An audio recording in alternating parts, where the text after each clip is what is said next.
ঝরঝরে এই কফির দানাগুলো উৎপাদিত হয় নিজের বাগানেই। এরপর এগুলো মেশিনের দ্বারা বিভিন্ন প্রক্রিয়াকরণের মাধ্যমে প্রস্তুত করা হয় খাওয়ার জন্য।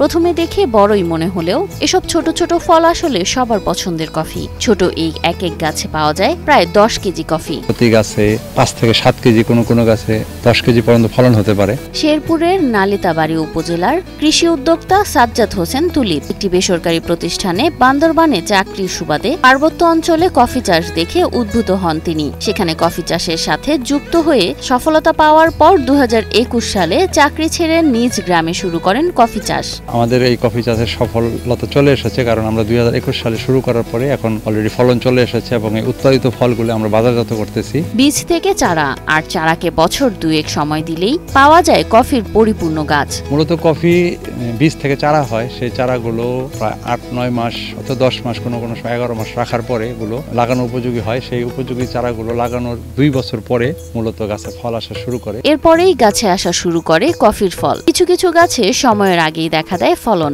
কফি গাছগুলো লাগানোর 2 বছর পর থেকে ফলন আসে। তো আমার এই গাছটার বয়স হচ্ছে প্রায় 2 বছর থেকে 3-4 মাস কম আছে, কিন্তু আমি লক্ষ্য করেছি যে এই গাছেও 1 বছরের মাথায় ফল চলে এসেছে। দেখেন, শুধু কফির গাছ নয়, নিজস্ব ফ্যাক্টরিতে কফি রোস্টিং এর প্রসেস শেষ করে বাজারজাত করেন তুলিপ। এই ফলগুলোকে আমরা আমাদের নিজস্ব ফ্যাক্টরিতে প্রসেস করে সেই প্রসেসকৃত ফলটাকে রোস্টিং করে আমরা বাংলাদেশের বাজারে বিক্রি করতেছি। অপেক্ষাকৃত কম খরচে যে কোনো ছায়াযুক্ত স্থানে, বাগানে বা পুকুর পাড়ে সাথী ফসল হিসেবে কফি চাষ করা সম্ভব বলে জানান তুলিপ। সুবিধা হলো অতিরিক্ত জায়গা লাগে না, এটা আমের বাগান, ফলের বাগান, বিশেষ করে ছায়াযুক্ত জায়গায় হয়, বাড়তি পরিচর্যার প্রয়োজন হয় না, এজন্য কৃষকরা বেশি আগ্রহ হয়েছে। গত 3 বছরে নিজের সমৃদ্ধির পাশাপাশি স্থানীয় কৃষকদের প্রশিক্ষণ ও বিনামূল্যে কফির চারা সরবরাহ করেছেন তুলিপ। তার লক্ষ্য এই কফি কমপক্ষে 500 কৃষকের হাতে পৌঁছে দেওয়া। এখন তার কাছ থেকে বিনামূল্যে চারা নিয়ে কফি চাষে ঝুঁকছেন জেলার পাহাড়ি ও সমতল এলাকার শতাধিক কৃষক। আমার পরিকল্পনা আছে আগামী 2 বছরের ভিতরে এই শেরপুর জেলা, বিশেষ করে গারো পাহাড়ের পাদদেশে আমি 500 কৃষক আমার এই কফি চাষের আওতায় নিয়ে আসবো।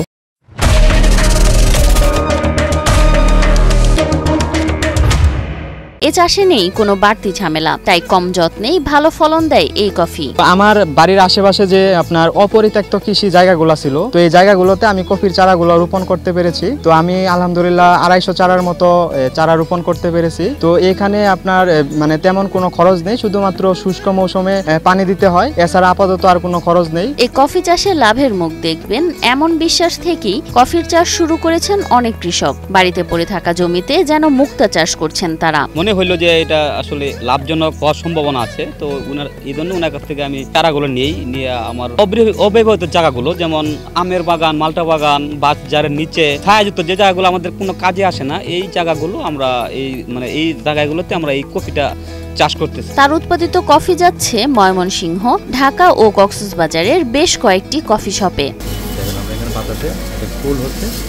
এই ফুল কফিটা আমরা পরবর্তীতে প্যাকিং করব। এদিকে কফির উৎপাদন বাড়াতে আগ্রহী কৃষকদের প্রশিক্ষণ আর প্রণোদনার মাধ্যমে সহযোগিতা অব্যাহত রয়েছে বলে জানান নালিতাবাড়ী উপজেলার কৃষি কর্মকর্তা কৃষিবিদ আব্দুল ওয়াদুদ। 2023 সাল থেকে এটাকে সম্প্রসারণের জন্য কাজ করছিলাম।